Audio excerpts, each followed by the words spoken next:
Picture a courtroom at the precise moment it stops pretending. Everyone has their role. The judge, measured and unreadable. The jury, 12 people trying to look like they're not already forming opinions. The gallery, leaning forward in that particular way that says something just happened, and they're not entirely sure what. The prosecutor had just sat down. He looked confident. He had every reason to be. His case was organized. His witnesses were credible. His timeline was airtight, or so it seemed. Then Pam Bondi stood up, and the room changed, not because she was loud, not because she was dramatic, because she was precise. The kind of precise that tells you this person already knows where this conversation ends. She's just letting you walk there yourself. What followed over the next several hours would dismantle a prosecution argument that had taken months to construct, not with theatrics, not with character attacks, but with questions, very specific, very careful, very patient questions. That peeled back the prosecution's case like layers off a wound that hadn't quite healed. This is the story of that cross-examination, what it revealed, how it worked, and why it mattered far beyond what most people in that room initially understood. Before we get into the mechanics of what happened inside that courtroom, let's talk about who Pam Bondi is, because context here is not decoration. It's everything. Pam Bondi served as Florida's Attorney General from 2011 to 2019, 8 years as the Chief Law Enforcement Officer of the third most populous state in the country. She prosecuted cases. She supervised prosecutors. She understood, from the inside, exactly how a case gets built, and more importantly, she understood where the foundations are weakest. That's the thing people miss when they evaluate a defense attorney or an advocate in cross-examination. The most dangerous person in a courtroom is not the one who knows the law the best. It's the one who knows how the other side thinks. Bondi knows how prosecutors think because she was one. She knows how they structure their case narratives, where they rely on implication rather than evidence, and where they hope the jury will connect dots that the evidence doesn't actually connect. That institutional knowledge is not abstract. In cross-examination, it shows up in every question. In the sequence, in the pacing, in what gets asked early versus what gets held until the witness is already off balance. Now, what was this case actually about? Without getting into a full recitation of the underlying facts, which we'll return to, the prosecution had built what appeared to be a coherent narrative. There was a timeline. There were witnesses. There was documentary evidence that, at face value, told a particular story. What Bondi's team had identified, and what the prosecution apparently had not adequately accounted for, was a set of internal contradictions. Small ones. The kind that don't look like contradictions at all, until someone puts them in sequence and lets them sit in front of a jury. To understand why the cross-examination was so effective, you need to understand what it was dismantling. The prosecution had spent weeks constructing what lawyers call a circumstantial case with a strong narrative spine. Translation: they didn't have one clean, undeniable piece of evidence. What they had was a sequence of events, a story that, when told in the right order, pointed toward guilt with considerable force. The star of that story was their key witness. We'll call him Witness A for the purpose of this breakdown. Because what matters here is not the individual, it's the function he served in the prosecution's architecture. Witness A was credible. That's not a small thing. He came across as calm, specific, and without obvious motive to lie. He told a story that fit the documentary evidence. He used precise dates and times. He remembered details. When the prosecution finished its direct examination, there was a quiet sense in the room that the jury believed him. That's exactly when a good cross-examiner goes to work. Because the prosecution, in its effort to make Witness A appear credible and specific, had done something they probably didn't think was dangerous. They had locked him in. Every precise detail Witness A offered during direct examination was now a potential commitment, a point of record, something that could be tested. Bondi had read every word of his prior testimony, every deposition, every statement he'd ever given, and she had found something. She had found a seam, a place where Witness A's testimony, delivered confidently, did not quite match the documentary record he himself had helped create. This is where the cross-examination begins. Bondi opens quietly. That's intentional. New cross-examiners often start big.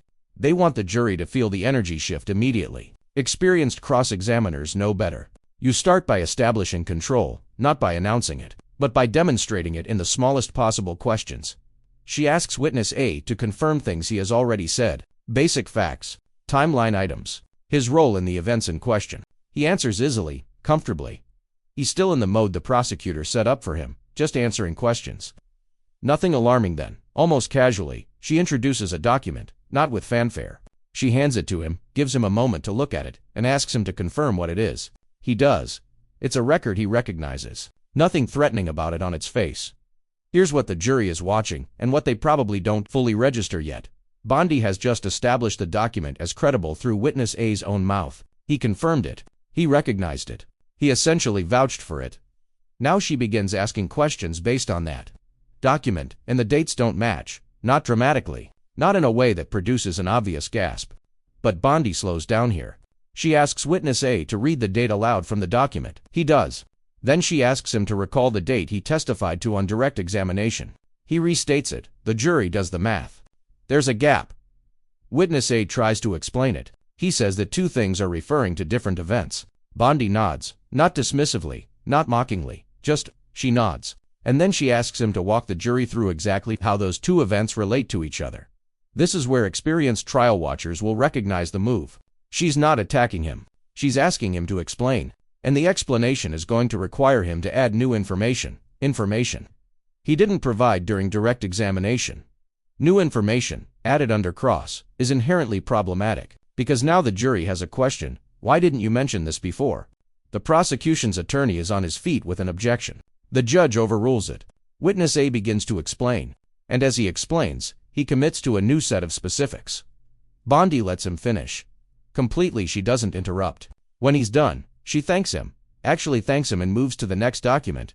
Same pattern, different set of facts. By the third document, the jury has begun to see the architecture. This isn't a cross-examination of a liar. This is a cross-examination of a story that was built with more confidence than accuracy.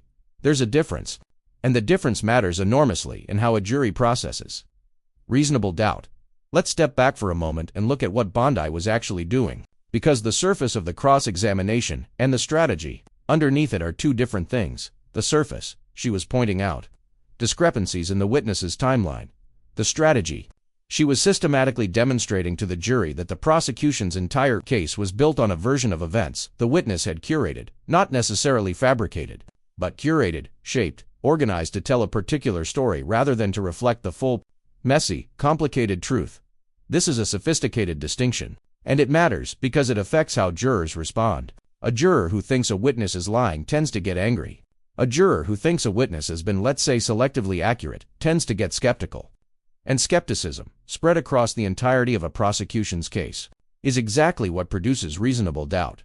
Bondi wasn't trying to make the jury hate witness A, she was trying to make the jury uncertain about him. Those are completely different objectives, and they require completely different approaches. Her questions never became personal. She never suggested he was a bad person.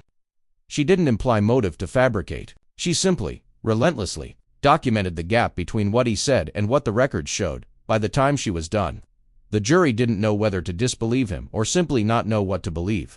And that uncertainty, that productive, planted uncertainty, was the entire point. Doubt doesn't require disbelief. It only requires uncertainty. There's another layer to this strategy that deserves attention, because it speaks to something beyond technique. Bondi had clearly anticipated the prosecution's objections before they came. In several instances, she structured her questions in a way that made the objections either legally untenable or, worse for the prosecution, counterproductive to make. If you object to a witness being asked to clarify his own testimony, you are, in effect, suggesting to the jury that you don't want that clarification. That's not a position any prosecutor wants to be in. She had essentially built the cross-examination to be not objection-proof. There's a craft to that which takes years to develop. There's a moment in every effective cross-examination where you can feel the weight in the room redistribute. It's not always a dramatic revelation. It's often quieter than that. It's the moment when the prosecutor, watching from the table, stops taking notes and just watches. When the witness's answers start coming a beat slower. When a juror in the back row, who has been sitting back in their chair, leans forward. That moment came midway through Bondi's examination. Witness A had just attempted to explain away one of the documentary contradictions by saying he was working from memory when he gave his earlier account, and that the document reflected a preliminary, not final state of events. Bondi stopped. She looked at her notes for a moment. Then she asked, almost pleasantly, had he not reviewed that document before giving his deposition? He had. Had the prosecution not provided it to him as part of his preparation for testimony? There was a pause, a short one, but perceptible. He said yes, so the document was available to him when he testified about the timeline on direct examination, and his testimony differed from the document. On a date that was material to the prosecution's case, she didn't underline it. She didn't repeat it. She just moved on. That's the move. In lesser hands, that moment gets dramatized. The attorney pauses for effect. They look at the jury. They maybe repeat the answer back for emphasis. Bondi did none of that. She moved on, which is somehow more devastating, because it signals to the jury that she has more, plenty more. The prosecution's redirect, when it came, was noticeably defensive. The prosecutor tried to rehabilitate witness A by asking him to explain the discrepancy in more detail.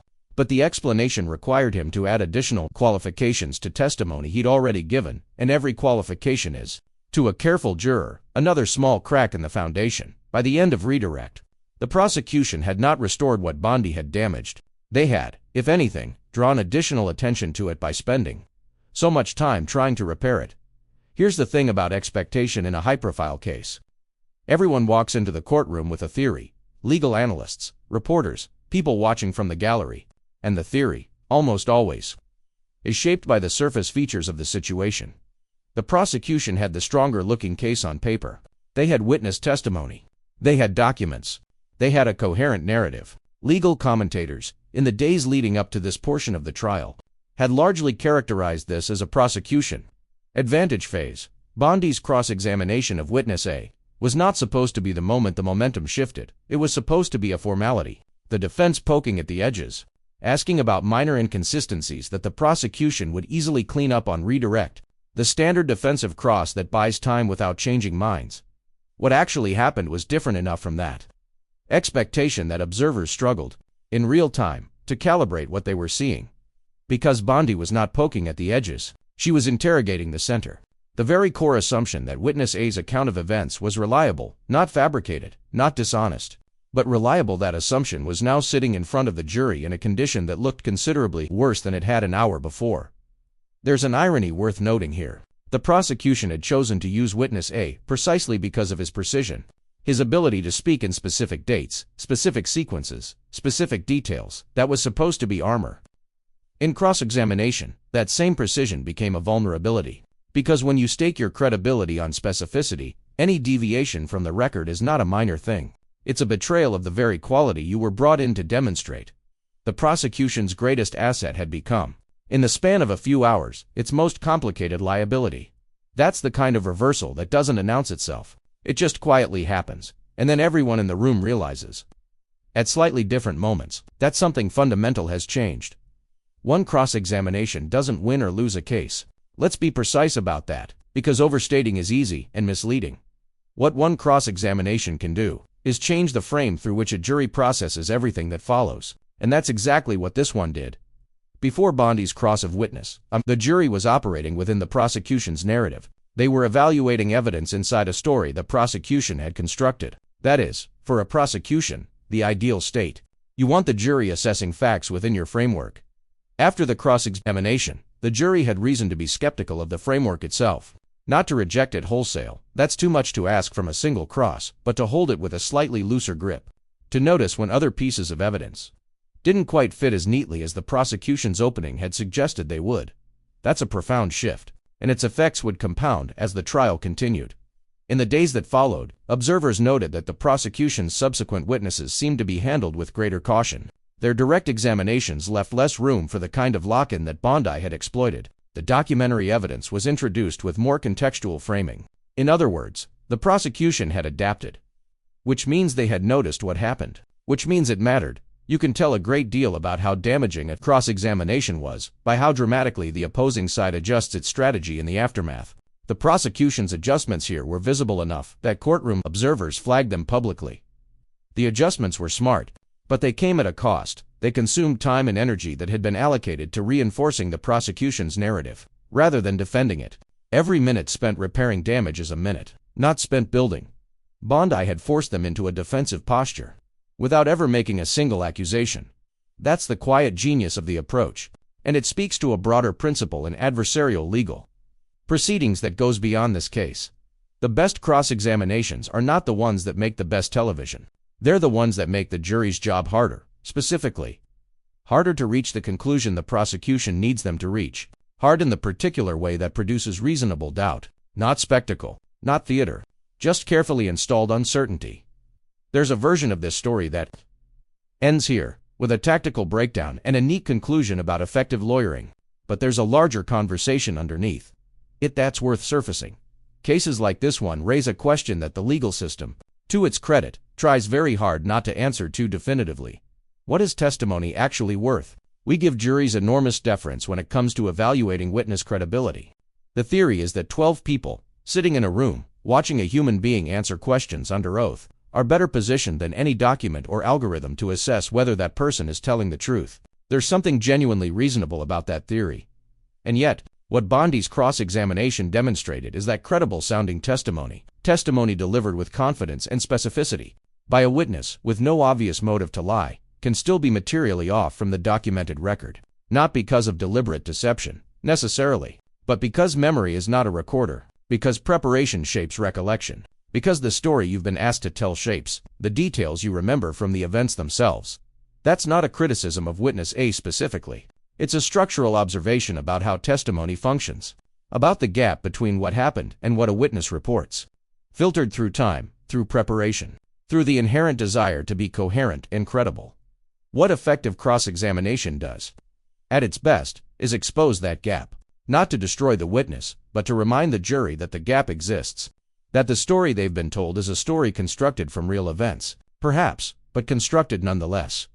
In a case with significant stakes, that reminder can be the difference between a verdict and a non-verdict, between conviction and reasonable doubt. Bondi knew this.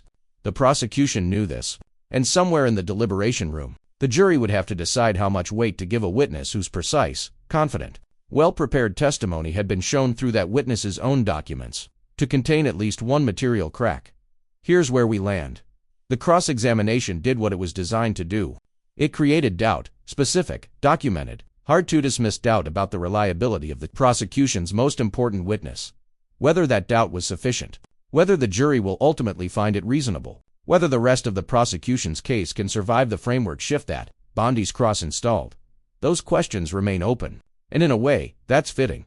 Because the law isn't really designed to deliver certainty. It's designed to create a process rigorous enough that, if someone is convicted, we can say we tried. We examined everything. We gave the other side a chance to dismantle it. Pam Bondi dismantled something in that courtroom. Something real. Whether it was enough, whether the structure can stand, with that section missing depends on what the jury decides to do with the gap she left them, and they haven't told us. Yet they haven't told us yet. If you found this story interesting, make sure to hit the like button and subscribe to the channel for more powerful courtroom moments and political hearing breakdowns. Also, share this video with friends who enjoy behind-the-scenes insights into major legal and political events, and don't forget to drop a comment below, which moment surprised you the most. Your support helps the channel grow and keeps these stories coming. Thanks for watching.